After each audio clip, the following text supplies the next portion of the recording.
Welcome back to another deep dive, listeners. You know how much we love a good opening line? And today we've got a really good one. I think so. It's from none other than, Jane Austen. Yeah. Sense and Sensibility. Oh, One of those books that you absolute classic. you can't go wrong. Yeah. And we're going to, as always, figure out, does this opening line, is it good? Is it bad? Does it even matter? Right. Sometimes it feels like it doesn't matter. Right. Like, who cares about the first lines? Sometimes. But we're going to find out today. So this is the line. Okay. It's actually a pretty simple line, I think. The family of Dashwood had long been settled in Sussex. No, what do you think? Like, first impression, anything jump out at you? First impression, it's deceptively simple. Right? It's not flashy. It's not trying to grab you by the throat. Doesn't feel like a hook. But there's a certain elegance to it, I think, the way she just very matter-of-factly states it. Yeah, there's this feeling of like, okay. Right. They're settled. Like, that's it. Yeah, like this is a given. This is a foundation. We're starting with something solid here. So for somebody who maybe hasn't picked up Sense and Sensibility in a while or ever, yeah, why should we care that this family's been in Sussex for a long time? Like, what does that even tell us? Well, I think it speaks to this idea of stability and tradition, right? Oh, right. We're immediately given the sense that the Dashwoods, they belong here. They have roots. There's history, a legacy. And, for the reader, it's almost like settling into a familiar, comfortable space. Yeah. Yeah. It's like, you've got that favorite chair that you always sit in, or that feeling when you come home after a long day and you're just like, oh. Exactly. Yeah. This is where I belong. Yeah. You get a cup of tea, you settle in, you're in your safe space. And I think that's what Austen's doing here. Yeah. And that's what she does so well, right? Yes. Like, she creates these universes that you just want to step into. Absolutely. But you also know that she's probably going to throw a wrench in it. Well, that's the thing, right? It's Austen. So you know that this idyllic picture, this peaceful, stable world, it can't last. Right. And that's where the brilliance of this opening line really comes in. Okay. It's like the calm before the storm. She's setting us up. I like that. For this huge upheaval, for drama. Yeah. Because you think about, like you were saying, the stability and all that. Right. And you think, okay, this is nice.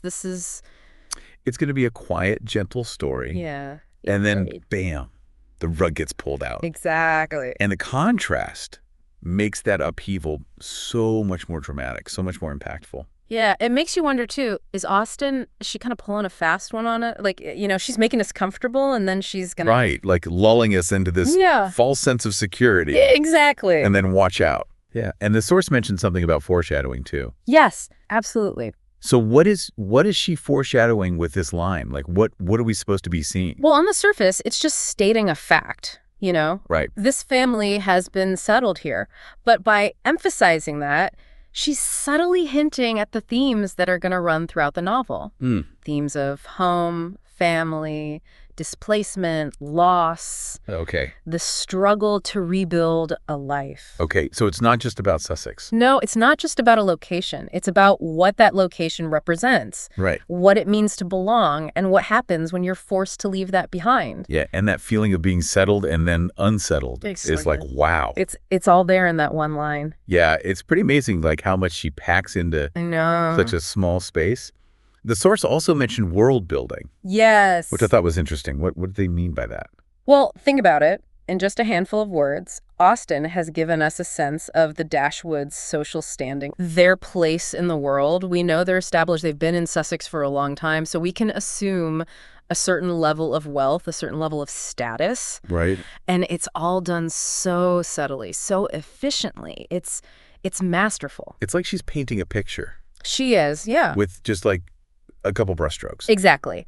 A few well-chosen details, and we're immediately immersed in their world. And because we feel that stability so strongly at the beginning, when things start to fall apart, it's all the more devastating for the reader. Oh, yeah, because you've already set up this world. You've already invested in it. Yeah, and you're like, wait, no, I don't want this to change. Oh. And the way she does it, it's so subtle. It's like, how does she do it? I know. And we haven't even talked about the tone. Oh, yes, the tone. It's very formal, right? Very formal, very proper. Like almost prim and proper? Very much so. And that's important, too, because it reflects the society that the Dashwoods live in. Okay. 19th century England, very rigid social structures. Yeah. Very rule-oriented. Yeah, lots of rules and expectations. And Austen's language reflects that. Okay. It's a reminder that the characters' lives are going to be governed by these societal constraints. So it's not just like the words. It's like the way she's saying it. It's the whole package. It's the language. It's the rhythm. It's the tone. It all works together. So even from this first line, we kind of get a glimpse into like what these characters' lives are going to be like. Absolutely. She's setting the stage for the whole story. It's amazing. I know, right? It's like this one line is like the whole book in a nutshell. It really is. Wow. And that's what makes a great opening line. It's incredible. So it seems like what we thought was kind of a simple opening line is actually like, wow, there's a lot going on here. Layers upon layers. It's like an onion. It is. It's like an Austen onion. Exactly. Oh my gosh. Well, I think we've learned a lot today. Yeah, I think so. And hopefully our listeners have too. I hope so. And for our listeners, I want to just, throw this out there. Yeah. As you continue reading Sense and Sensibility or any other book, or even just thinking about it, pay attention to how the opening line kind of echoes throughout the story. Oh, that's a good point. Does it foreshadow events? Does it set the tone? Does it change your understanding of the story as you go? Exactly. It's amazing how much a single sentence can really reveal. And we'll see you next time for another deep dive. See you then.